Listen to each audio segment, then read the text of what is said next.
It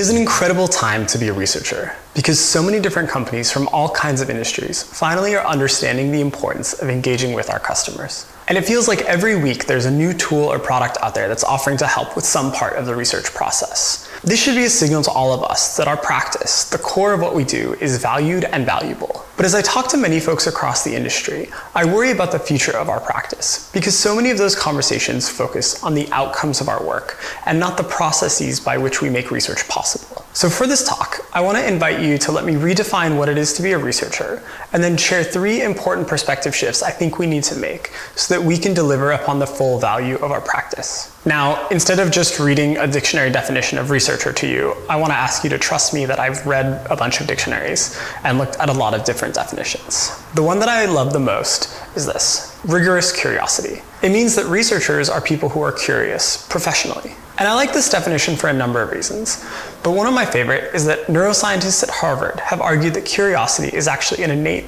aspect of being human, because we get the same kind of stimulation in our brain from learning new information as we do from food or sex. So if we're professional humans, I think there's so much opportunity and responsibility that we have to do better in our work. And while there's been a lot of progress in the last decade, I think that there are 3 important shifts that we need to make in our practice moving forward. The first shift is to stop thinking of ourselves as oracles and to start thinking of ourselves more as teachers. The second is to focus less on the artifacts that result from our work and think more about the activities that we enable throughout the research process. And finally, we need to stop thinking of the people that we work with as stakeholders and look for people around us who are advocates. The way that I would summarize these shifts is they take us from being focused on the outcomes of our work to the processes by which we do research.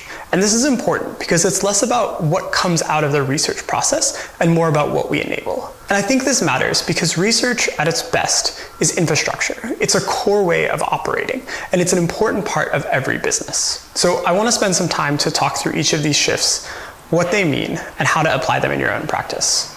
But before doing that, I want to make a few things clear. I think it's really important that companies have research and researchers, but I want us to focus on educating, enabling, and empowering the people around us to engage in the process in meaningful ways, and for researchers themselves to focus on areas where they are uniquely qualified to deliver value. With that said, I'd love to dive in.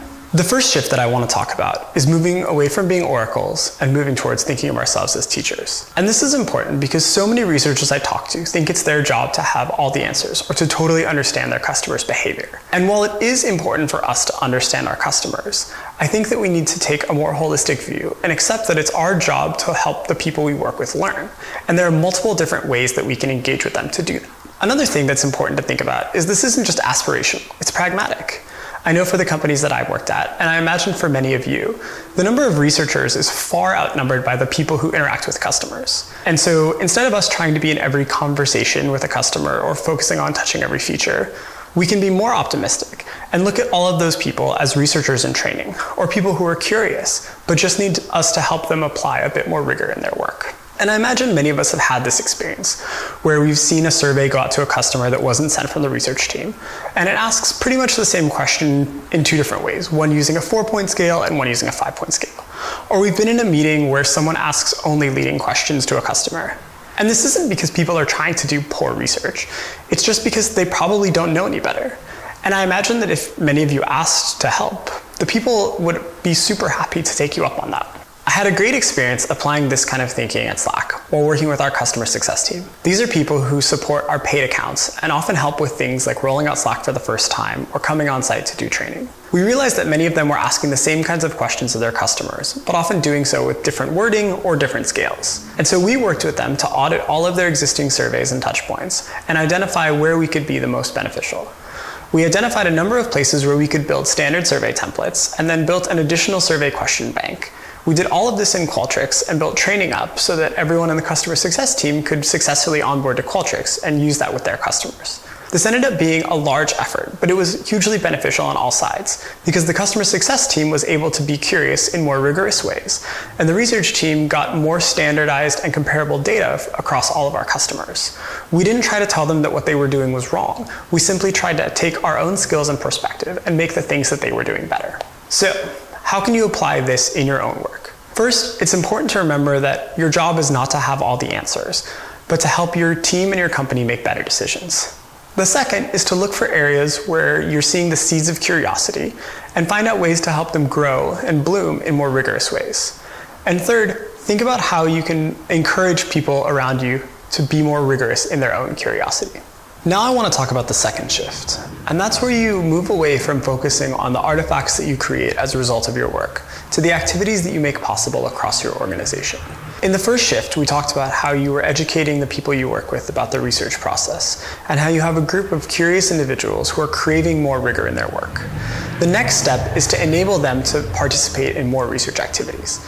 And this is where it becomes really important to shift your thinking from outcomes to process. Imagine that instead of evaluating the success of your work based on how many research projects you created or the number of people who watched your highlight videos, you thought about how well you enabled anyone in your organization to have an effective conversation with a customer, or the degree to which you empowered any designer to get feedback on a prototype with confidence. I'm going to push that a little bit further. What if you actually had to give away your core job responsibilities? What if you could no longer talk to customers, send a survey, or run unmoderated research? How would you be impactful? I bet a lot of you are a little scared thinking about that, but I also think that many of you would be fine.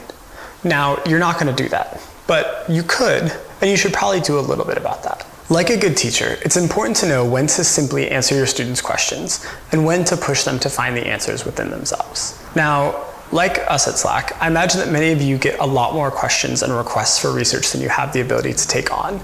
And instead of making your stakeholders guess which kinds of projects you're going to pick up or when they might get their questions answered, we found it helpful to think about a way to prioritize and know the kinds of projects that we ourselves were going to be responsible for and own versus the kinds of things that we were willing to enable other people to take on or give away. Now, this took a very specific form for us, a responsibility assignment matrix. Many of you are familiar with this as an RACI matrix, where R stands for responsible, A is accountable, C is consulted, and I is informed. And for us, these actually had even more specific definitions. Projects that fell in the responsible category were things that researchers would be responsible for. These were things that required methodological expertise, involved vulnerable populations, or otherwise had aspects of the project where there was a high likelihood that things could go wrong if experts weren't involved. Things in the A bucket were things that researchers were accountable for, but maybe themselves weren't doing the work of. This would be like partnering with our human resources department to rewrite questions for our annual survey, or providing definitions and standard question languages to third parties so that we had data that was internally consistent with our own work. These were the kinds of projects that we ourselves owned. And when you move into the category of consulted or informed, these were the kinds of projects that we gave away. So things that fell in the consulted category were things where we provided some sort of support or coaching, but weren't the ones doing the work. And this could be something where we helped with a discussion guide or helped recruit participants, but the people themselves would be doing the moderating and probably had prior experience where we felt comfortable letting them do that. The informed category was things where we really made it DIY and enabled people to do things on their own. This would be where we had set up processes in tools where there was very little room for error. And in general, things were pretty much plug and play. Things like scripted customer calls or sending out standard survey templates. As I mentioned, things in the R and A categories were things that we on the team ourselves took on. And things in the C and I categories were things that we enabled or gave away. And you might be asking yourself, what does it take to give away work? We found it was important to provide training and support for people so that they knew how to do the work themselves and they knew that we would be around to support them in doing it. We also knew that it took processes and tools so that they had the things that they needed built in many cases, and there was little room for error. And finally, it takes encouragement, because just like when you're getting started with anything, just because something's possible doesn't mean it's going to happen. And it's important as teachers that we recognize how we can encourage our students to go forth and be successful in their work. The important thing to remember about giving away work is that it doesn't just get more people bought into the research process, but it also frees up you and your team to do the things that you're uniquely qualified for. All right, we're in the home stretch. I want to talk about the third shift. But before I do that, let's take stock of where we're at. First, we talked about how it's important for you not to be an oracle, but to be a teacher. And then we talked about how it's important to enable people across your organization to participate in research. So where does that leave us?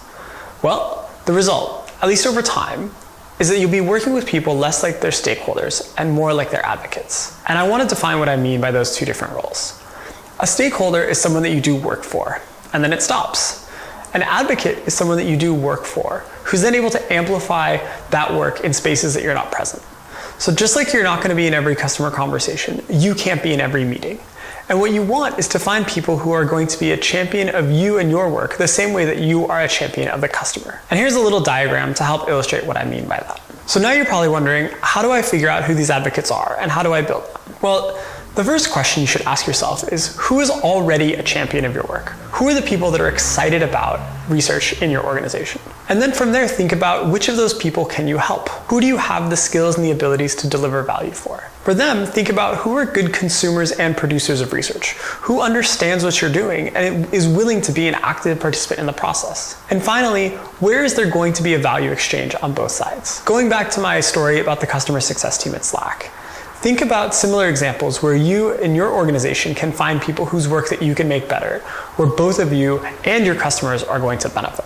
So at this point, we've covered the 3 different shifts, from oracles to teachers, from artifacts to activities, and from stakeholders to advocates. But because that's a mouthful, I want to give you a better way to think about this. Educate, enable, and empower. And it's not just that all of these start with the letter E, but I think that they're actually part of a cycle that's very important. You educate people about the importance of research and what's possible. You enable them to engage in those kinds of activities, and then you empower them to do so.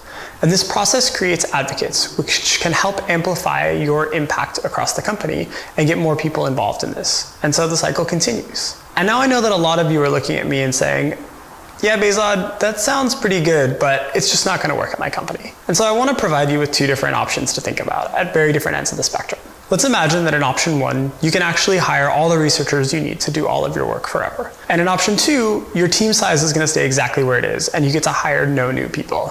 We can call option 1 buy it and option 2 build it. For option number 1, I would encourage you to look around, at least metaphorically. This is your competition. How likely is it that you're actually going to be able to hire enough researchers to cover all of your needs moving forward? It's probably not going to happen. So let's build it. Luckily, we've already talked about how to do this. Think about what it is that you are going to own and give away the work that you want to enable other people to take on. Educate, enable, and empower them to do so, and become a champion of others' curiosity so that they can be champions of our customers as well. And I think that all of you can build it. But more importantly, all of you should build it.